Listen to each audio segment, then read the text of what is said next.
سر مغرب یا عشاء کے بعد جھاڑو نہیں لگانی چاہیے، تنگ دستی ہوتی ہے، کیا حکم شرع ہوگا؟ دیکھیں، شریعت اس سے کچھ منع نہیں کرتی ہے۔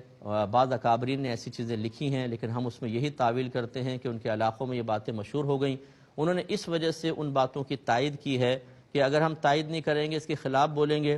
تو لوگ کہیں گے چلو ٹھیک ہے پھر تو جھاڑو دینی چاہیے، اور جھاڑو دی اور واقعی تنگ دستی آ گئی تو پھر وہ اکابرین کے بھی خلاف ہوں گے، تعلیم شرع کے بھی خلاف ہوں گے، اور سوچیں گے کہ جو افواہیں ہیں وہ بالکل درست ہیں۔ ایسے لوگوں کے ایمان بچانے کے لیے جن کو ضعیف الاعتقاد کہنا بالکل ٹھیک ہوگا، اکابرین نے بعض نے اس طرح کی چیزیں لکھی ہیں، لیکن صحیح یہ ہے، میرے آقا صلی اللہ علیہ وسلم نے ارشاد فرمایا کہ اذا تطیرت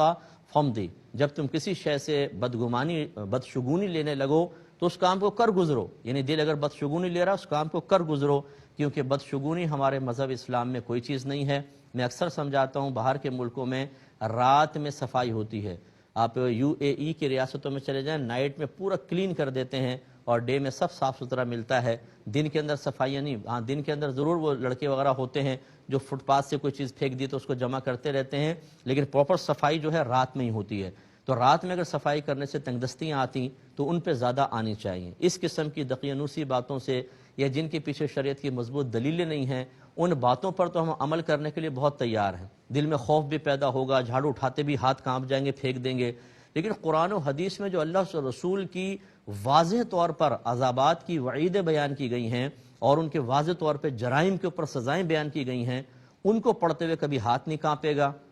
اس کی وجہ سے ہمارا طرز عمل چینج نہیں ہوگا۔ اس کا مطلب ہے کہ ہمارے دل بیمار ہیں، کہ افواہوں کے اثر تو قبول کر رہے ہیں، قرآن و حدیث کے اثر قبول کر کے نہ حرام چھوڑ رہے ہیں، نہ بے عملی چھوڑ رہے ہیں، نہ نمازوں کے پابند ہو رہے ہیں۔ اس لیے اگر کوئی اس کا قائل ہے، میں اس پہ اٹیک نہیں کر رہا ہوں، کوئی برا نہ مانے، لیکن ہم چاہتے ہیں کہ آپ ضعیف الاعتقادی سے قوی الاعتقادی کی طرف آئیں، مضبوط اعتقاد والے بنیں۔ جھاڑو روزی نہیں دیتی ہے، نہ جھاڑو روزی روک سکتی ہے، میرا رب روزی دینے والا ہے اور میرا رب چاہے تو روزی رکتی ہے، اس لیے نائٹ میں جھاڑو دینے میں شرعاً کوئی حرج نہیں ہے، بلکہ اگر مہمان آگے گھر سارا گندا پڑا ہوا ہے، اس کا مطلب ہے ایسے پڑے رہنے دو، صبح صفائی کریں،